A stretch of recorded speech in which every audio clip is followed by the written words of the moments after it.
اللہ اکبر نحمدہ ونصلی علی رسولہ الامین المکین الحنین الکریم الرؤوف الرحیم اما بعد فاعوذ باللہ من الشیطان الرجیم بسم اللہ الرحمن الرحیم۔ واجب الاحترام ساتھیو، اللہ تعالیٰ کا بے پائے لطف و کرم اور اس کا احسان عظیم ہے کہ جس کی توفیق سے ہم اس کے ذکر کے لیے اس کے گھر میں جمع ہیں۔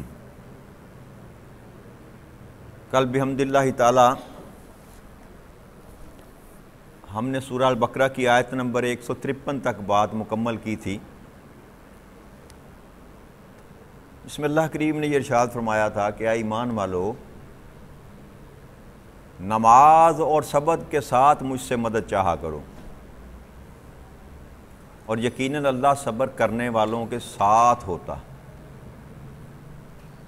یہاں اللہ کریم نے یہ ارشاد فرمایا تھا کہ جب بھی تمہیں میری مدد درکار ہو تو سب سے پہلا جو سبق اللہ کریم نے دیا وہ صبر کا ہے۔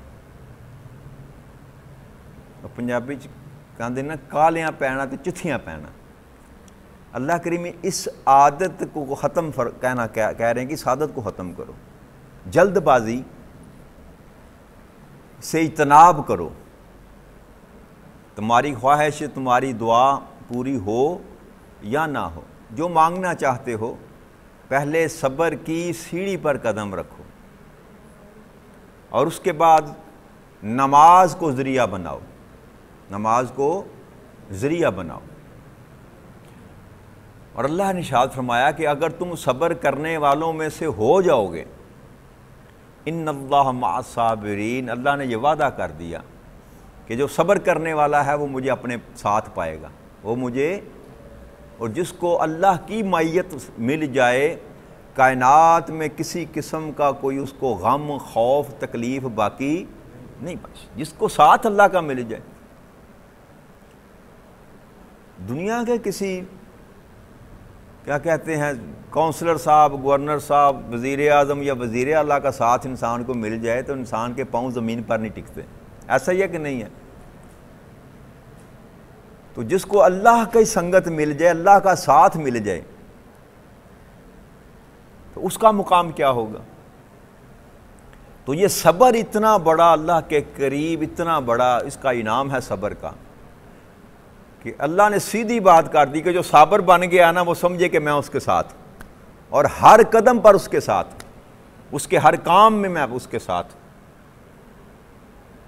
اور نبی اکرم صلی اللہ علیہ وسلم کی ایک حدیث ہے مبارک، اس کا مفہوم کچھ اس طرح ہے کہ آقا نے فرمایا کہ جب اس مقام پر بندہ آتا ہے نا، وہ ذاکر اور شاکر اور صابر جب بنتا ہے، تو ایسے لوگوں کے ساتھ اللہ کے کہتے ہیں کہ میں اس کے ہاتھ بن جاتا ہوں، میں اس کی زبان بن جاتا ہوں، میں اس کی آنکھیں بن جاتا ہوں، میں اس کا پاؤں بن جاتا ہوں۔ یعنی کہ حقیقت میں وہ کام سارے بندہ کر رہا ہوتا ہے، لیکن کر میں رہا ہوتا ہوں، کر میں رہا ہوں۔ تو یہ اتنا بڑا مقام ہے، یاد رکھیے، صبر۔ اور یہ معمولی کام بھی نہیں ہے، یہ اپنی آنکھوں کے سامنے کربلا کے میدان میں 6 ماہ کے بچے کو ہاتھوں میں پکڑ کر تیر لگا ہو، خون بہہ رہا ہو، اور پھر بھی چہرے پر ملال نہ ہو، چہرے پر سارے کا سارا خاندان جو ہے وہ ذبح کر دیا جائے آنکھوں کے سامنے، پھر بھی آنکھوں سے ایک آنسو نہ ٹپکے، اس کو صبر کہتے ہیں، اس کو صبر کہتے ہیں۔ یہ اتنا آسان نہیں ہے۔ اکلوتا بیٹا ہو 6 سال کا، 5-6 سال کا، اور اللہ کریم خواب میں کہہ دے، خواب میں دکھا دے کہ جیسے میں اپنے بیٹے کو ذبح کر رہا ہوں، تو باپ اپنے سگے بیٹے کو چھری کے نیچے لٹا دے، اس کو صبر کہتے ہیں، اس کو صبر کہتے ہیں۔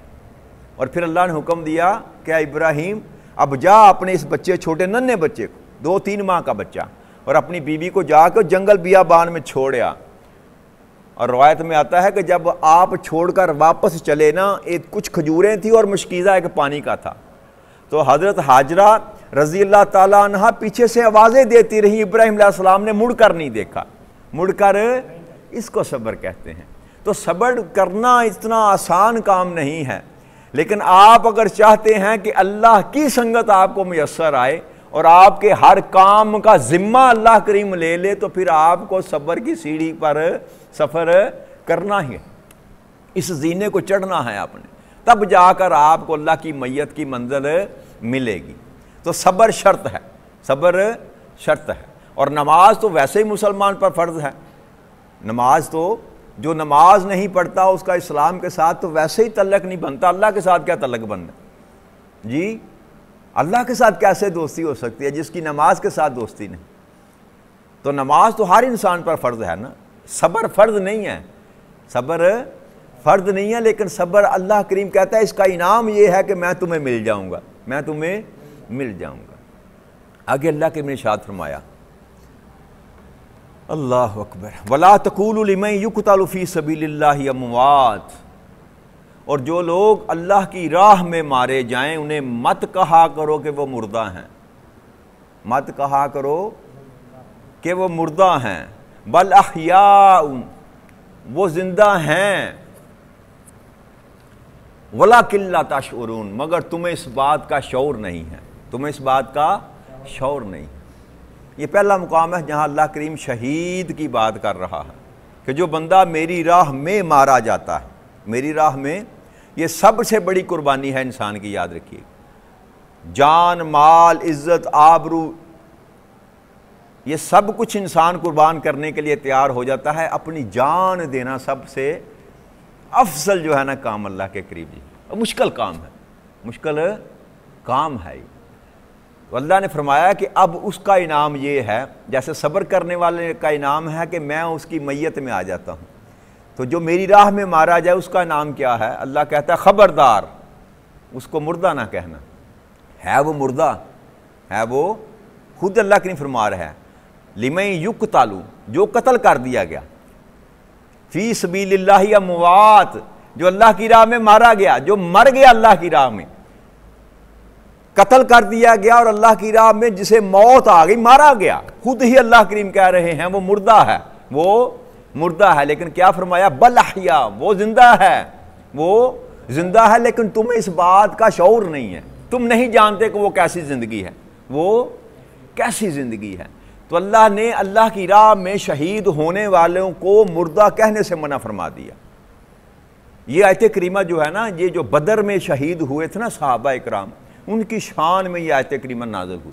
وہ لوگ کہتے تھے نا کہ وہ مر گئے، دنیا سے چلے گئے، وہ دنیا کے جو لذتیں تھیں، دنیا کی جو مال رونقیں تھیں، اس سے وہ چلے گئے، اس سے مر گئے وہ۔ تو اللہ نے منع فرمایا خبردار، وہ میری راہ میں مارے گئے، خبردار ان کو مردہ نہ کہنا، وہ زندہ ہیں، وہ زندہ ہے، لیکن کیسی زندگی ہے اس کا تمہیں شعور نہیں ہے، تمہیں شعور نہیں ہے۔ حضرت عبداللہ بن عباس رضی اللہ تعالیٰ فرماتے ہیں کہ حضور اکرم صلی اللہ علیہ وسلم نے فرمایا کہ شہداء جو ہیں وہ جنت میں ایک دریا کے کنارے محل میں رہتے ہیں، جنت میں ایک دریا کے کنارے محل میں شہداء رہتے ہیں، اور اللہ کریم صبح و شام ان کو رزق دیتا ہے، صبح و شام ان کو، تو رزق مردہ نہیں کھاتا، یاد رکھیے گا، رزق زندہ انسان کی ضرورت ہوتی ہے، زندہ انسان کی ضرورت ہوتی ہے۔ اور ایک اور حدیث مبارک میں اللہ نبی صلی اللہ علیہ وسلم فرمایا، طبرانی کی ہے یہ، اور مجموعہ زوائد میں بھی ہے ذکر فرمایا اللہ کریم نبی اکرم صلی اللہ علیہ وسلم نے، حضرت انس بن مالک رضی اللہ تعالیٰ سے روایت ہے یہ حدیث مبارک کہ آقا کریم صلی اللہ علیہ وسلم نے ارشاد فرمایا، جب بندے قیامت کے دن حساب و کتاب کے لیے کھڑے ہوں گے نا، سارا حشر سجایا جائے گا اور ساری کائنات کی مخلوق وہاں پر کھڑی ہوگی، تو ایک طرف سے اللہ آقا فرماتے ہیں کچھ لوگ اپنی گردنیں اٹھائے ہوئے اور ان کی گردنوں میں تلواریں لٹک رہی ہوں گی اور تلواروں سے خون رس رہا ہوگا، جیسے ابھی ہی کسی قتل گاہ سے مقتل سے آئے، ابھی کسی کو قتل کر کے آئے ہیں اللہ کی راہ میں۔ یہ شہید کی بات ہے کہ وہ آئیں گے اور گردنیں ایسی اوپر ہوں گی، ان کے سر جھکے نہیں ہوں گے، گردنیں اٹھائے ہوں گے، اور ان کے تلواریں ان کے کندھوں پر ہوں گی اور تلواروں سے خون رس رہا ہوگا، اور وہ پھلانگ کر جنت پر چڑھ دوڑیں گے، جنت پر چڑھ دوڑیں گے۔ یہ پوچھا جائے گا یہ کون ہے؟ نہ ان کا حساب، نہ کتاب، نہ لین نہ دین، نہ پوچھا نہ گیچھا کسی سے، بس جنت کو چڑھ دوڑے۔ جواب ملے گا کہ یہ وہ ہیں جو میری راہ میں مارے گے، یہ وہ ہیں جو میری راہ میں مارے گی، اتنا بڑا انعام ہے اللہ کے رستے میں جان دینا، اللہ کے۔ پھر ایک اور حدیث مبارک ہے، نبی اکرم صلی اللہ علیہ وسلم نے ارشاد فرمایا، بلکہ حضور اکرم صلی اللہ علیہ وسلم احد کے دن غزوہ احد میں حضرت مصعب بن عمیر رضی اللہ تعالیٰ عنہ شہید ہو گئے تھے، اور ان کے ہاتھ میں جھنڈا تھا احد کے دن، علم بلند کر رکھا تھا انہوں نے۔ تو آپ جب شہید ہوئے اور زمین پر پڑے تھے تو آقا کریم صلی اللہ علیہ وسلم جا کر نا حضرت مصعب بن کے پاس کھڑے ہو گئے اور سورہ احزاب کی آیت نمبر 23 تلاوت فرمائی۔ آیت نمبر، میں ترجمہ پڑھتا ہوں صرف اس کا، کہ ایمان والوں میں کچھ مرد ایسے ہیں کہ انہوں نے جس بات کا اللہ سے عہد کیا تو اسے سچ کر دکھلایا، پھر بعض تو ان میں سے ایسے ہیں جو جنہوں نے اپنا ذمہ پورا کر لیا، اور بعض ان میں سے انتظار کر رہے ہیں، منتظر ہیں اللہ کی راہ میں اپنی جانیں دیں۔ بعض ایسے ہیں جنہوں نے وعدہ پورا کر لیا، یعنی کہ اللہ کی راہ میں اپنے آپ کو قربان کر دیا۔ یہ حضرت مصعب کی میت کے اوپر کھڑے ہو کر آقا کریم صلی اللہ علیہ وسلم تلاوت فرما رہے ہیں کہ بعض ان میں ایسے ہیں جنہوں نے اپنا وعدہ پورا کر دیا، اللہ کی راہ میں اپنی جان نشاور کر دی، اور بعض ان میں سے ایسے ہیں جو جان قربانے کے لیے منتظر ہیں، انتظار میں بیٹھے ہوئے ہیں، اور وہ ذرا برابر بھی نہیں بدلتے، اپنے قول سے اللہ سے کیے ہوئے وعدے سے ذرا برابر بھی نہیں بدلتے۔ تو پھر آقا نے فرمایا بے شک اللہ کے رسول صلی اللہ علیہ وسلم تمہارے لیے گواہی دیتے ہیں کہ تم قیامت کے دن اللہ کے سامنے شہداء میں سے ہو۔ پھر آپ لوگوں کی طرف متوجہ ہوئے، پھر فرمایا کیا لوگو تم ان کے پاس آیا کرو، تم ان کے پاس، کن کے پاس؟ شہداء کے پاس، شہداء کے پاس آیا کرو، ان کی زیارت کیا کرو، ان کی زیارت کیا کرو اور ان کو سلام کیا کرو۔ قسم ہے اس ذات کی جس کے قبضہ میں میری جان ہے، قیامت کے دن تک جو بھی ان کو سلام کرے گا وہ جواب دیں گے۔ وہ بل احیاکم کی بات کر رہے ہیں نا کہ وہ زندہ ہیں، وہ فرمایا کہ ان کو رزق دیا جاتا ہے، اور احد کے شہداء کے متعلق یہ حکم دیا جا رہا ہے کہ ان کے پاس آیا کرو۔ بھائی وہ تو دنیا سے چلے گئے، اب کن کے پاس آیا جائے؟ ان کی قبر مبارک پر آیا جائے جہاں ان کو دفن کیا گیا۔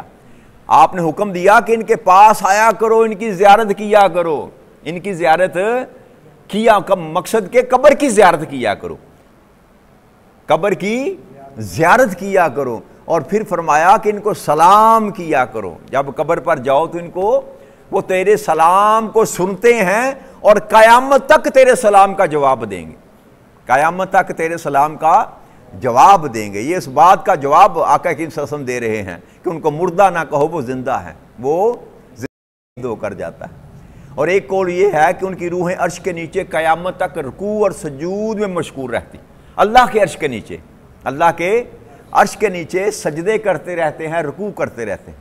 جیسا زندہ مسلمان جو ہیں ان کے باوضو وجود رکوع اور سجود کرتے ہیں، ویسے ہی وہ باوضو ہو کر اللہ کے عرش کے نیچے اللہ کو سجدے کرتے ہیں اور رکوع کرتے ہیں، اور ان کے جسم مبارک جو ہیں خراب نہیں ہوتے، انہیں زمین نہیں کھاتی۔ تو یہ اللہ کا جو وعدہ ہے نا، آپ دیکھیں نا، جو مٹی ہے، یہ مٹی کس کے تابع ہے؟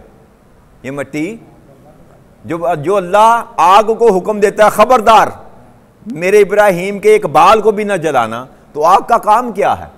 آگ کا کام جلانا ہے، اور آگ میں ابراہیم رہتے ہیں لیکن آگ ان کے ایک بال کو بھی نہیں جلاتی۔ تو اسی طرح مٹی بھی تو اللہ کے حکم پر ہے نا۔ اگر اللہ حکم دے دے خبردار اس بندے کو، میرے کو خبردار، اگر تو مس بھی تو نے کیا، تو مٹی کی جرت ہے کہ اس کو مس کرے؟ تو اللہ نے جب اب نص قرآنی سے یہ بات ثابت ہوگی، اس میں تو کوئی بحث والی بات ہی نہیں ہے نا۔ اس میں کوئی انکار اگر کرتا ہے تو وہ کفر کرتا ہے، اس میں اگر کوئی انکار کرتا ہے کہ شہید زندہ نہیں ہے تو وہ کفر کرتا ہے۔ وہ کیا کرتا ہے؟ کفر کرتا ہے، کیونکہ نص قرآنی سے اللہ کریم نے اس بات کو ثابت کیا ہے کہ قرآن میں اللہ نے فرما جب دیا کہ جو میری راہ میں مر گیا اس کو مردہ نہ کہو، وہ زندہ ہوتا ہے وہ زندہ، لیکن تمہارے پاس وہ اتنی عقل ہی نہیں کہ تم جان سکو کیسے وہ زندہ ہے، کیسی وہ زندگی بسر کرتا ہے۔ تو اب اس بات پر اکڑنا کہ وہ زندہ نہیں ہے، جی وہ جیسے ہم ہیں ویسے، جیسے ہم مرتے ہیں ویسے مر گئے، استغفر اللہ، نعوذ باللہ، تو تو اس سے بڑیا ظلم اپنی جان پر کوئی کر نہیں سکتا۔ اور یہ تو شہید ہے نا، یہ شہید ہیں، اور شہید کا تیسرا درجہ آتا ہے، یاد رکھیے گا۔ پہلا درجہ نبیوں کا ہے، نبیین، پھر صدیقین، پھر شہداء، پہلے درجے پر نبی آتے ہیں۔ دوسرا درجہ جو ہے وہ صدیقین کا ہے، جو صداقت پر زندگی بسر کرتے ہیں۔ تیسرے درجے پر شہید آتا ہے۔ تو جو شہید اگر زندہ ہے تو کیا صدیق جو ہے وہ زندہ نہیں ہے؟ جی، جو درجے میں فضیلت میں بڑا ہے شہید سے، کیا وہ زندہ نہیں ہے؟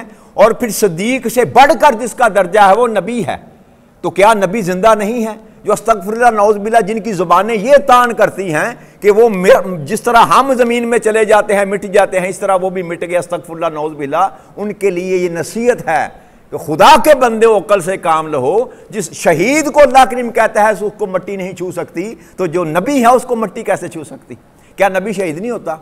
جی، نبی اگر نبی کو بستر پر بھی اگر نبی دنیا سے چلا جائے تو پھر بھی اس کی موت شہید کی موت ہے، یاد رکھیے گا، وہ شہیدوں سے بھی افضل ہے۔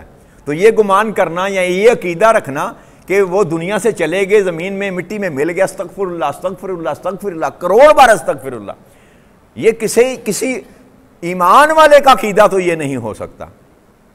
یہ بدبختی کے سوا اور کچھ نہیں ہے، یاد رکھیے گا، بدبختی کے سوا اور کچھ نہیں ہے۔ بڑے بڑے بدبخت ہیں دنیا میں جو اپنے آپ کو عالم کہتے ہیں اور زبان دراز کرتے ہیں، زبان دراز کرتے ہیں، پھر کرتے کس پر ہیں؟ صرف نبی پر نہیں کرتے، خاتم النبیین پر کرتے ہیں، اپنے نبی پر، اپنے رسول پر یہ زبان دراز کرتے ہیں کہ وہ چلے گئے دنیا سے، جیسے ہم چلے جانا انہوں نے ویسے ہی چلے گئے۔ اللہ کے بندوں کو حیا کرو، وہ شرم کرو، بات کرتے ہوئے کوئی خدا کا خوف کیا کرو۔ نہیں سمجھ تم کو آتی تو زبان پر تو اپنا تالا لگا لو یا کسی سے سمجھنے کی کوشش کرو، اللہ سے ہی پوچھ لو نا آ کر کہ مولا کریم تو ہی بتا دے کیسے وہ زندہ ہے۔ تو اللہ کہتا ہے میں تجھے بتاؤں کیا، تیرے میں تو اتنی عقل ہی نہیں ہے۔ اللہ نے بات ہی ختم کر دی، لا تشعرون، تجھے میں نے وہ شعور ہی عطا نہیں کیا، تجھے بتاؤں میں کیسے؟ بھائی بات تو سمجھائے جائے گی، میں اگر آپ کے سامنے پشتو بولنا شروع کر دوں تو آپ کو پشتو سمجھ آ جائے گی؟ بھائی آپ کو علم ہی نہیں ہے پشتو کا، تو آپ کو تو سمجھ وہی بات آئے گی جو جس کا علم آپ کے پاس ہے، جہاں تک آپ کی عقل کی پرواز ہے، اس سے آگے آپ سوچنے سمجھنے کے قابل۔ تو اللہ کریم نے تو بات ہی ختم کر دی کہ میں تمہیں بتاؤں کیا کہ وہ کیسے زندہ ہیں۔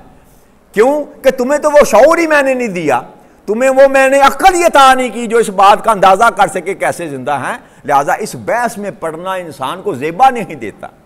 آپ کہتے ہیں ہمارے نبی ہیں، ہمارے رسول ہیں، ہم ان کے امتی ہیں، پھر کہیں کہ ہماری طرح استغفر اللہ نعوذ باللہ مٹ گئے، تو اس سے بڑی بدبختی وہ اپنے ایمان کی فکر کرے ایسا بندہ جو ہے، وہ عام آدمی ہے یا کوئی عالم ہے، چھوڑیں، وہ بدبخت ترین انسان ہے جو نبی اکرم صلی اللہ علیہ وسلم کے متعلق ایسی زبان کھولتا ہے۔ ہم تو کسی نبی کے متعلق بھی یہ بات کرنے کے لیے تیار نہیں ہیں، بلکہ صحابہ کے متعلق بات کرنے کے لیے تیار نہیں ہیں کہ جیسے ہم مٹ گئے استغفر اللہ مٹ جائیں گے ویسے وہ مٹ گئے، وہ نہیں مٹ سکتے۔ اللہ کا وعدہ ہے، اللہ کا کہ نبی ہو، صدیق ہو، شہید ہو، اس کے وجود کو مٹی نہیں کھائے گی، اس کے وجود کو مٹی نہیں کھائے گی۔ بس اللہ کریم ہمیں ہدایت دے دے اور ایسے بدبخت بد زبانوں لوگوں سے رب کریم ہمیں بچا کے رکھے جو لوگوں کے عقیدے بگاڑ رہے ہیں، لوگوں کو راہ سے ہٹا رہے ہیں، کہ جس نبی کا کلمہ پڑھتے ہیں اسی نبی کے اندر، اس نبی کے اندر سے نقص نکالنے کی کوشش کرتے ہیں۔ ان کو یہ بھی نہیں تھا پتہ، وہ ایسے نہ تھے، وہ یہ کر سکتے تھے، وہ یہ نہیں کر سکتے تھے، استغفر اللہ نعوذ باللہ۔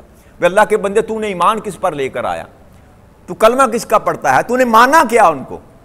کوئی علم غیب پر سوال کرتا ہے، کوئی ان کے زندگی پر سوال کرتا ہے۔ موت و حیات کا مسئلہ 15 صدیاں ہو گئی موت و حیات کے مسئلے پر لگی ہوئی ہے امت، موت و حیات کے مسئلے پر لگی ہوئی ہے۔ اللہ کے بندے اگر دنیا سے وہ چلے بھی گئے تو ویسے نہیں گئی جیسے میں نے جانا ہے، اگر وہ دنیا سے چلے بھی گئے تو ویسے نہیں مٹ گئے جیسے میں مٹ گیا ہوں۔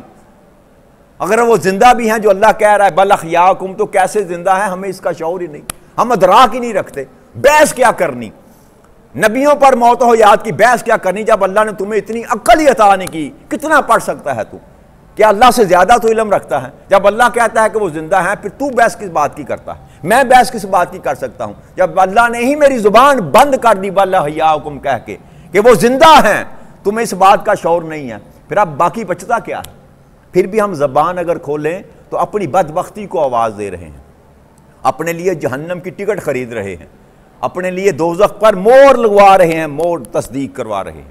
اس کے علاوہ نبی اکرم صلی اللہ علیہ وسلم کا بگڑنے والا، ان کا جو مقام ہے، جو فضیلت اللہ نے دی، وہ قائم ہے، وہ کوئی چھین میری زبان تراز کرنے سے ان کا مقام کم نہیں ہو سکتا، بس میں اپنی بدبختی خرید رہا ہوں۔ لہذا ایسے لوگوں سے بچیں، ایسے عقیدے سے بچیں۔ بھائی کس طرح وہ زندہ ہیں خدا جانے اور خدا کا رسول جانے، شہید جانے اور خدا جانے، ہم اس بحث میں پڑھنے کی ضرورت کیا ہے؟ جب اللہ نے کہہ دیا وہ زندہ ہیں تو ہمارا کیا کام ہے؟ آمنا صدقنا، ہم ایمان لے آئے، ہم نے مان لیا، ہم ایمان لے، ہم نے، بس مسلمان کا کام یہ ہے جس بات پر اللہ اور اللہ کے رسول نے بات کہہ دی کہ یہ ایسا ہے۔ مسلمان کون ہے جو کہتا ہے آمنا صدقنا، ہم نے مان لیا، ہم نے تصدیق کر دی، ہم نے اس کو سچ جان لیا، بس اسی بات پر اپنا عقیدہ رکھیں۔ یہ اس بحث میں مت پڑا کریں، اور جس بحث میں پڑھتا ہے اس سے اجتناب کریں۔ جو آقا کریم صلی اللہ علیہ وسلم کی ذات کے متعلق سوال و جواب کرتا ہے نا، اس سے اجتناب کریں۔ یہ فتنہ ہے، یاد رکھیے گا، یہ فتنہ ہے کہ اپنے محبوب خدا کے متعلق سوال کرنا۔ اللہ نے تو منع فرما دیا، خبردار تم بھی ایسے سوال کرنا چاہتے ہو جیسے موسیٰ علیہ السلام کی قوم سوال کیا کرتے تھے۔ منع نہیں کیا اللہ نے، کیا پڑھا نہیں ہم نے؟ تو پھر سوال کرنے کی تو اللہ کریم اجازت نہیں دیتا۔ ہم کہاں سے آ گئے؟ ہم وہ جو ان کے قریب تھے، جو سب سے زیادہ دین کو جانتے تھے، انہوں نے کبھی سوال نہیں کیا، تو ہمیں یہ کہاں سے جرأت میسر آ گئی؟ اللہ کریم ہمیں ہدایت نصیب فرمائے۔ یہ بدبختی کے سوا اور میرے دوستوں کچھ نہیں، یہ بدبختی کے سوا، اور اللہ کریم ہمیں اس بدبختی سے محفوظ رکھے۔ فما علینا الا البلاغ المبین، والسلام علیکم ورحمۃ اللہ وبرکاتہ۔